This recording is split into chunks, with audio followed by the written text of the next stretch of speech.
Welcome to the Science of Self podcast, brought to you by Peter Hollins and Newton Media Group.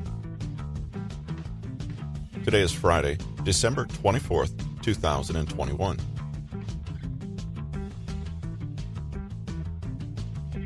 Here's a trivia question for you. What is the longest cranial nerve in your body? Need a hint? It's the same Latin root word that gives us words like vagrant and vagabond. Today's episode is from Peter Hollins' book, The Brain Boost Blueprint. The almighty vagus nerve. You may have seen mention of the vagus nerve here and there, but what exactly is it, and what does it mean for your cognitive well-being? Rather than being a single nerve, the vagus nerve is more like a network of nerves that runs from the back of the neck down to the abdomen. The vagus is from the Latin, and it's the same root as with words like vagrant and vagabond, and implies the nerve wanders throughout the body. It's really a pair of nerves, one left and right, and each very long. In fact, this network of nerves is the longest cranial nerve in our body and connects most of the major visceral organs and the brain. The vagus nerve coordinates an incredible array of functions, and it may be even more important than we first thought. Stimulating the vagus nerve is associated with rest and relaxation, moderating our fight or flight response. Many now believe that the mind-body connection has a lot to do with this nerve and how it can mediate between your thoughts and your feelings, your emotional state and your physical one. It's what makes people trust their gut. In essence, it links our brains to our bodies in a significant way, and we should pay attention to something that holds such a connective power. The fascinating thing about the vagus nerve is its relationship with the breath. It responds primarily to one's breathing rate. When we breathe slowly and deeply, we don't need our heart to pump as fast in order to supply oxygen to the rest of the body. When our breathing rate slows, it's the vagus nerve that tells the heart to slow down to match. Stimulating the vagus nerve directly will have this effect on the heart, which in turn calms down and relaxes our entire body, dropping our heart rate. The opposite of the fight or flight response, the sympathetic nervous system, is the less discussed rest and digest mode, or more technically, the operation of the parasympathetic nervous system. The stress response is mediated by stress hormones like cortisol and adrenaline. The relaxation response is mediated by the breath. Suddenly, the insistence of all those Zen masters to focus on the breath begins to make sense. This is an extremely useful piece of understanding. The relaxation response in your body can be activated directly by you by modulating your breath. The vagus nerve will always adjust your heart rate to match your breathing. While you're not in control ordinarily of your heart rate outside of doing cardio, you can impact your heart rate and many more internal processes by directing your breath. Of course, this trends all the way up through the brain, reducing the cortisol and other stress hormones we experience, and clearing our minds for better and more energetic thought processes. It's a game changer.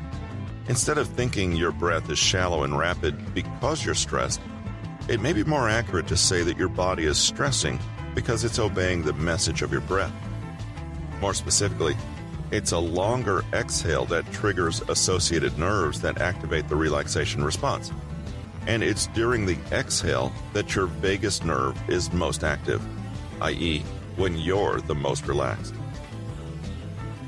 Professor of Neurology, Dr. Lucy Norcliffe Kaufmann, has been studying the vagus nerve and its effects on health since 2002. Other researchers have determined, in a 2001 study, that we should all be ideally breathing around 6 times a minute, taking 5 seconds in and 5 seconds out for each breath. Their work focuses on yoga mantras or rosary prayer, not exactly activities that you associate with brain health, but the results are there. Rosary prayer, it turns out, encourages you to breathe at about this rate, as do certain mantras. But the secret to deep relaxation and stress relief be as simple as daily prayer and mantras? Perhaps. The idea is to enhance what's called vagal tone.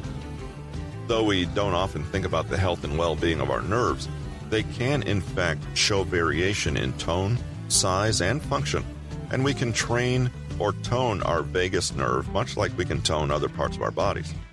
Again, by this point of the book, you know that we can't meaningfully compartmentalize our health, and it all trends together. So your vagal tone is a huge contributor to mental well-being and the ability to boost your brain. When we have stronger vagal tone, it means a quicker return to calm and rest and digest, versus being flung all over the place and unable to regain balance.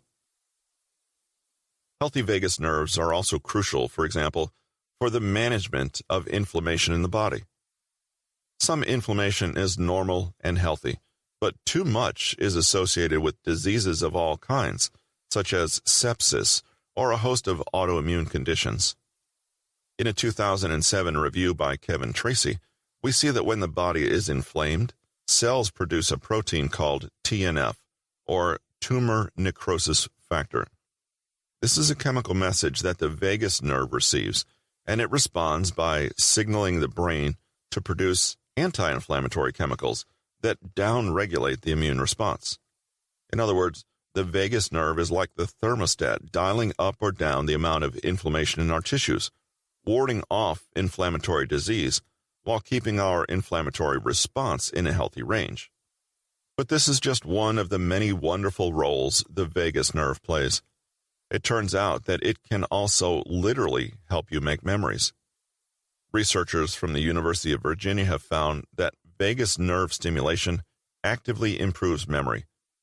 The vagus nerve is responsible for modulating the release of norepinephrine, which is known to consolidate memories in the amygdala. This has interesting implications for those trying to boost their brain power. Relaxation improves memory, while stress impairs it.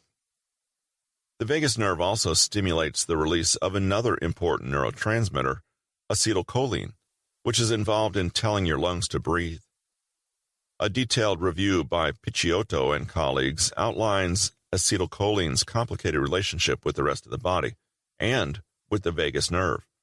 This is why some people recommend toning your vagus nerve by practicing holding your breath for up to 8 counts, making shallow breaths a thing of the past.